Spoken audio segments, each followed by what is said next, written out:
Are my dad and mom's move finished? Ben decided on his own that we would live together without consulting me, and he didn't help at all. He never seems to want to listen to my opinion. He proceeds with things based on his own ideas and acts on his own. Even now, he only asked about the situation over the phone, but I don't even know where he is. I had been disappointed in Ben before, but it was thanks to that person that I finally made up my mind. Yes, it's all finished. I just moved into a high-rise condo myself. What? While hearing his surprised voice, I laughed with my son, Aaron, who was next to me. He had left everything up to me, so he hadn't noticed anything. What do you mean with a high-rise condo? A high-rise condo means just that. A high-rise condo. With that, I ended the call. The next day, Ben contacted me. Apparently, he had ended a trip with his beloved parents in the middle to come and see our house. There's nothing here. Where is the luggage? Where could it be? What do you mean, where could it be? For details, please ask that person directly. After saying that, I heard a voice of anger from the other end of the phone. I, Cindy, am a 57-year-old housewife. When I was younger, I worked in sales, where I was a top performer and secured many contracts, so I was relied upon in my department. However, I quit because Ben, who was once my boss and trainer, asked me to.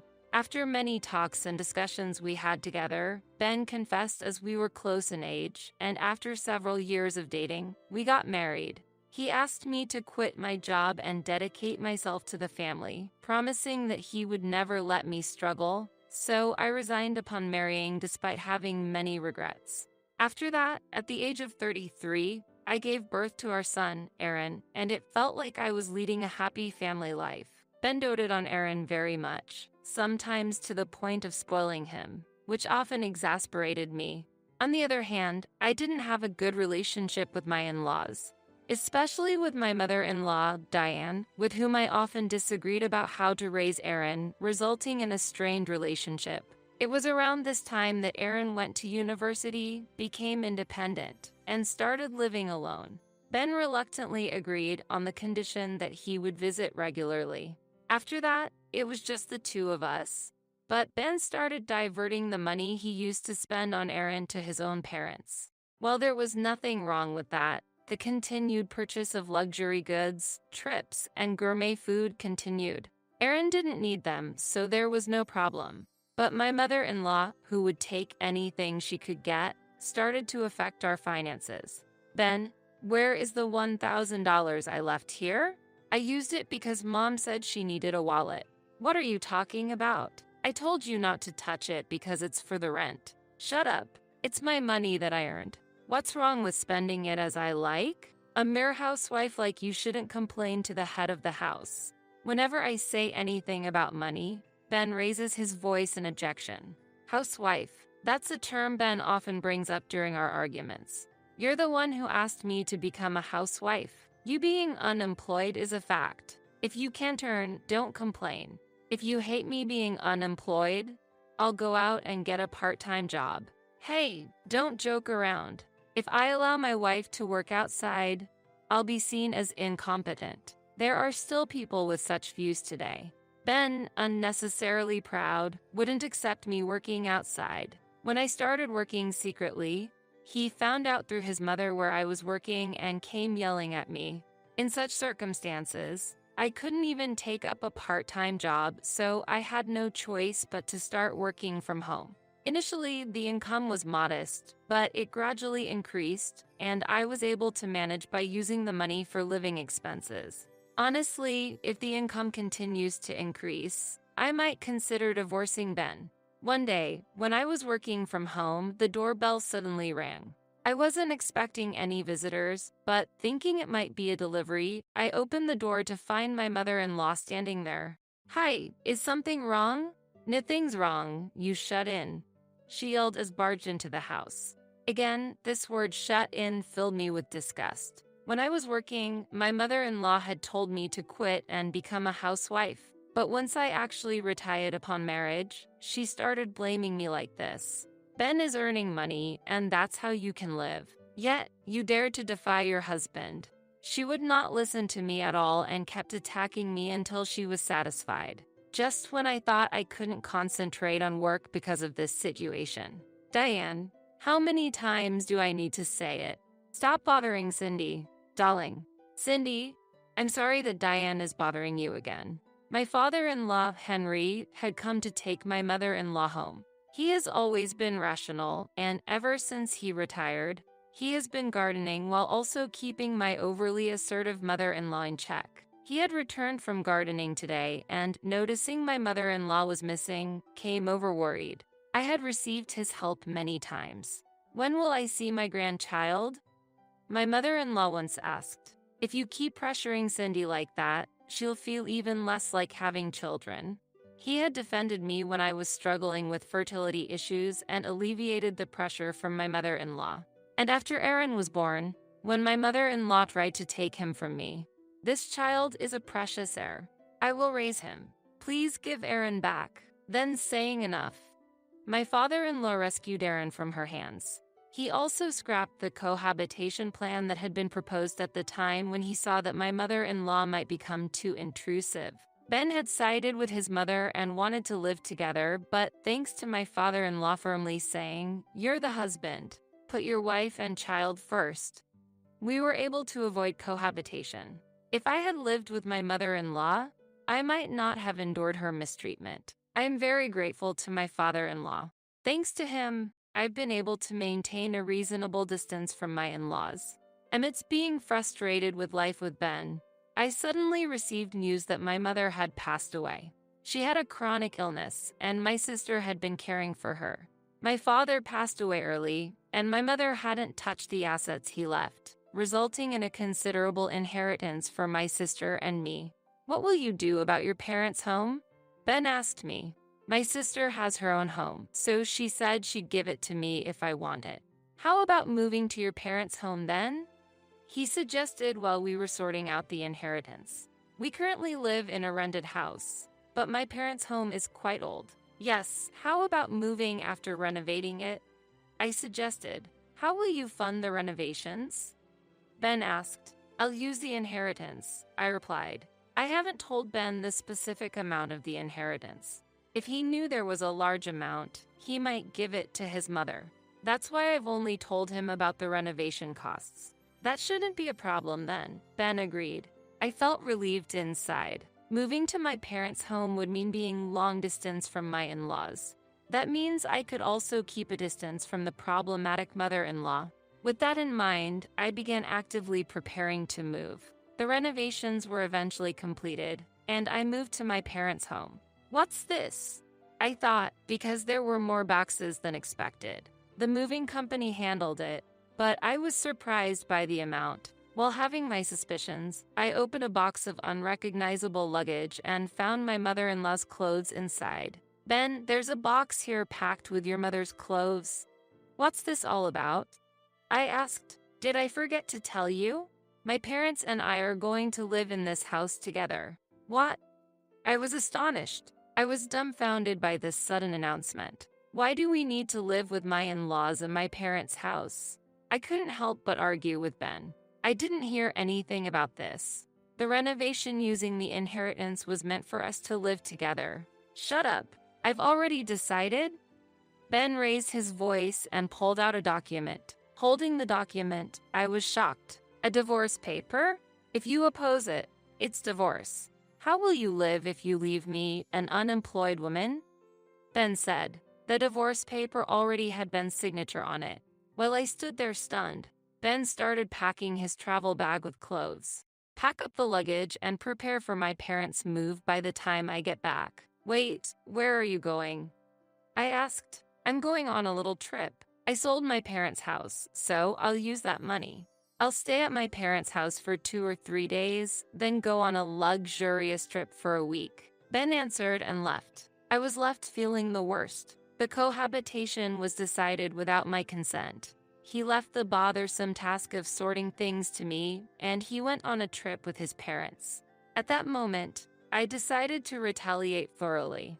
During the preparations to move, I spread the insecticide I had stored throughout the house and left. I am very averse to insects, and although I knew the renovated house was safe, I had bought the insecticide just in case. As I looked at the divorce paper in my hand, the phone suddenly rang. That call led me to make a significant decision. Aaron, it's been a while. Mom, what's up? I contacted Aaron and received some help from him. 3 hours later, an unwelcome call from my mother-in-law came. You made me go through something terrible. What? It turned out that my mother-in-law had borrowed a spare key from Ben and entered the house without permission, just after I had spread the insecticide. And she almost fell from breathing in the air. She threatened at the end, I'll sue you. I felt it was karma. It's a far bigger issue to enter someone's house without permission, I retorted and hung up the phone. Since she's still lively enough to complain over the phone, she must be fine despite inhaling the insecticide. Thinking about cutting ties with such a family made me feel relieved. And a week later, when everything had settled, Ben, who hadn't contacted me at all, reached out. Are my dad and mom's move finished? Ben decided on his own that we would live together without consulting me, and he didn't help at all. He never seems to want to listen to my opinion. He proceeds with things based on his own ideas and acts on his own. Even now, he only asked about the situation over the phone, but I don't even know where he is. I had been disappointed in Ben before, but it was thanks to that person that I finally made up my mind. Yes, it's all finished. I just moved into a high-rise condo myself. War. While hearing his surprised voice, I laughed with my son, Aaron, who was next to me. He had left everything up to me, so he hadn't noticed anything. What do you mean with a high-rise condo? A high-rise condo means just that. A high-rise condo. With that, I ended the call.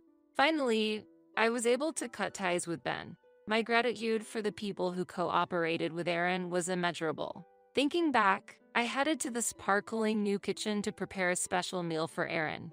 That day, when I told Aaron everything over the phone, he came to help right away. It's good you could come, but is work okay? No problem. I explained the situation, and they told me to go right away. Aaron works in real estate, and his company was started by a college senior. Since he had helped since his student days, it seems they understood immediately when he explained the situation. Mom, I need you to finish the contract today or tomorrow. I understand. So, I completed the necessary procedures, and I was able to move into the new high-rise condo.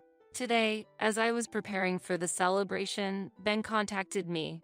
Just imagining the reaction of my selfish husband and meddling mother-in-law when they visit the new home excites me. Hey, what's this? The next day, Ben contacted me. Apparently, he had ended a trip with his beloved parents in the middle to come and see our house. There's nothing here. Where is the luggage? Where could it be? What do you mean, where could it be? For details, please ask that person directly. After saying that, I could hear a voice of anger from the other end of the phone. Enough with the jokes. Ben let out a small scream. Hearing that voice and trying to suppress my laughter, Aaron appeared. Cindy, I'm sorry for the trouble my family has caused. Soon after, I heard my father-in-law's voice from the other end of the phone. They seemed to be on speaker, and I could faintly hear Ben and my mother-in-law's voices as well. It's okay. You supported me. What's that? Explain. I sent your luggage to another location. The day Ben left the house, it was my father-in-law who contacted me. He first apologized for not being able to stop the unilateral actions of Ben and my mother-in-law. Then he said he would handle them and decided to send their luggage to the specified address. Thanks to the movers arranged by my father-in-law, the luggage transfer went smoothly. So, what will happen to this house?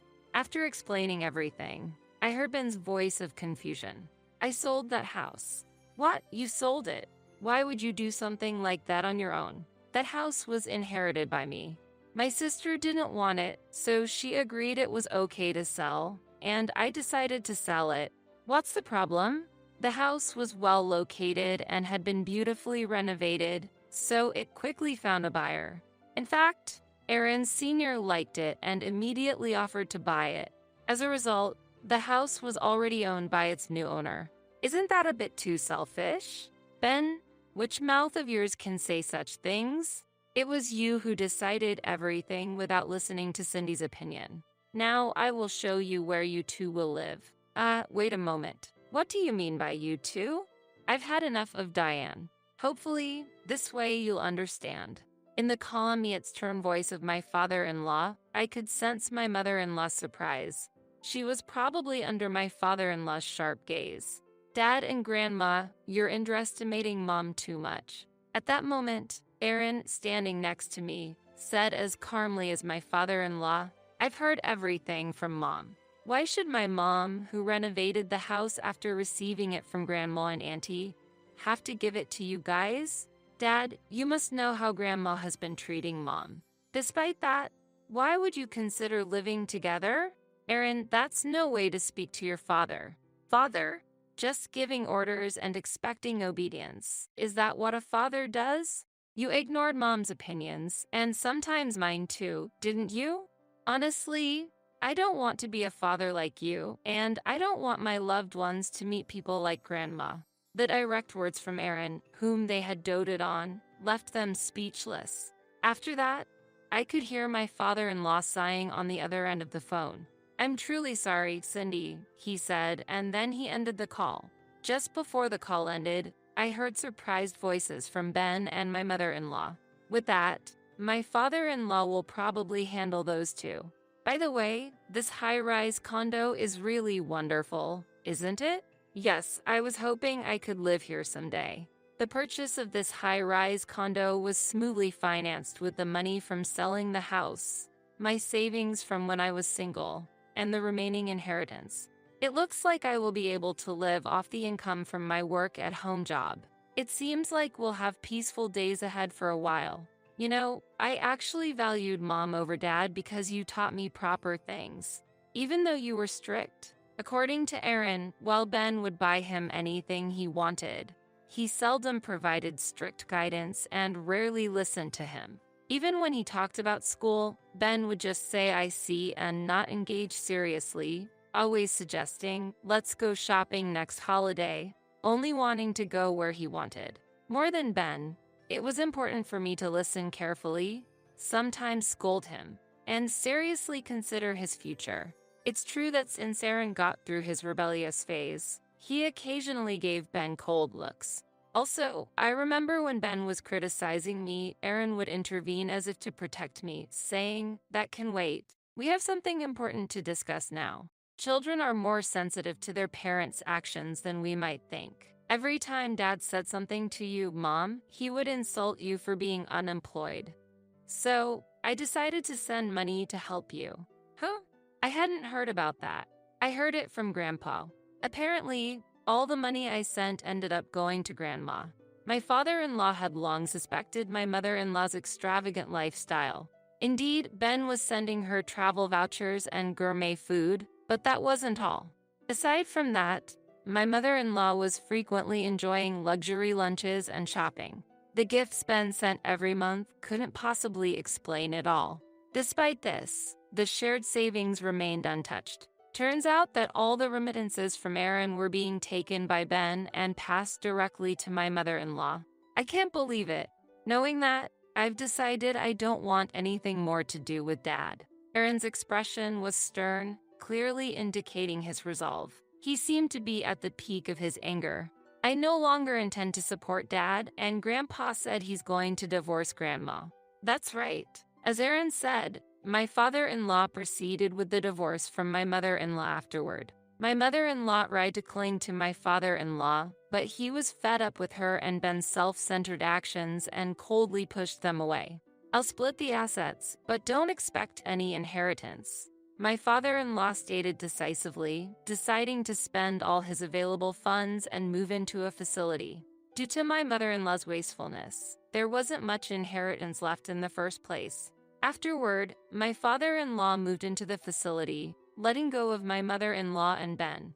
As I was finally enjoying some peaceful days, I got another call from Ben. Hey, it's me, Ben. I know. What do you want? It's really tough, really. Reluctantly listening to him, the wasteful spending by my mother-in-law continued as usual. Ben had used up all the money he earned, and now they were even dipping into their living expenses. Previously, I supported the household with the money I earned, and we had remittances from Aaron, but now that these were gone, they were in a difficult situation. You're my wife, aren't you? Help me. No, I'm not your wife anymore. What? The divorce papers I received that day were promptly filled out and submitted by me. That means our marital relationship had already ended long ago. Unbelievable. Why did you submit it that day? You were the one who wrote it and brought it to me, right? I just followed through and submitted it. There shouldn't be any problem. Ben was at a loss for words upon hearing my response. He probably didn't anticipate that his own actions would backfire on him. So, can't we start over? What? No way. I've finally become free from you. There's no reason to go back. As I responded coldly, there was a noise on the other end of the phone. It's me, Cindy. What is it, Diane? It seemed like my mother-in-law had picked up the phone. I felt a strong aversion inside me upon hearing her contrived, sweet voice. I'm really sorry for being cold to you. So, do you remember how much I suffered? You tried to make me quit my job even before we were married, blamed me for not being able to have children, and tried to take Aaron away from me. If it weren't for my father-in-law helping, things would have been much worse. If you were in the same situation, do you think you could forgive me? My mother-in-law kept silent after my question. I will never forget nor forgive the treatment I received from her. And I have no intention to forgive Ben either. While you two were happily traveling, I was being ignored, wasn't I? From now on, please enjoy your wonderful lives. Goodbye. After declaring that, I hung up the phone, blocked his number, and cut off all ties with Ben and his family. Afterward, I heard that Ben and my mother-in-law were reluctantly living in a cheap apartment provided by my father-in-law. Ben had spent so much on his mother that there was hardly any savings left. He had a decent income, so he initially planned to save a bit before moving out. My mother-in-law tried to start housekeeping but was unable to curb her spending habits and do housekeeping, since she had been away from domestic chores for years, thanks to my father-in-law who had retired and taken over the household duties. While she was unaccustomed to housework, she fell and broke her leg, necessitating care. Overwhelmed with caregiving and housework, Ben accumulated fatigue, which led to mistakes at work, resulting in an irrevocable error that eventually forced him to resign. That's why he contacted me for help. Aaron visited and reported on Ben's plight, but he declined to help him. He should have at least saved the money I sent. Indeed, but regretting it now won't help. Meanwhile, my life was progressing smoothly. Thanks to Aaron and his friends recommending me, my client base for home-based work has increased, significantly improving my income. Aaron, who used to barely visit when Ben was around, now comes by frequently, and although he offers to send money, I decline as I'm not struggling financially due to my earnings. Thanks to that, Aaron has been able to save money and has moved into the same high-rise condo. Whenever I bring over some side dishes, he is always delighted and grateful. I'm truly happy. Being able to work at my own pace and having my beloved Aaron nearby makes every day immensely joyful for me. Years have passed. Today is a special day. Mom, I want to introduce someone to you. It's the day Aaron is bringing his fiancée. She is someone I've known well for a long time since she has been dating Aaron since high school. Ben doesn't know about this because it would cause trouble if he found out. Well, I doubt he would be interested anyway. Aaron is a bit too kind, so I feel reassured to entrust him to his capable fiancé. Just this time there is a formal greeting as fiancé and mother, so both of us are somewhat nervous. We know each other, so relax. By the way, there's something important I need to tell you. To my surprise, she was already pregnant with Aaron's child. That's what led to a prompt marriage. But seeing them so happy, I sent my heartfelt blessings. Determined not to become like my mother-in-law, I decided to support them while maintaining a healthy distance. Thanks to such measures, I feel that the relationship with my daughter-in-law is being well maintained. Occasionally, they come to show me their child's face, and we have been going out more frequently without burdening each other. Contrarily, I am unaware of the current situation of Ben and my mother-in-law as they have been abandoned by others. One's actions ultimately return to oneself. I must act carefully. With this awareness, I continue to work and handle household chores within my limits, enjoying a peaceful daily life.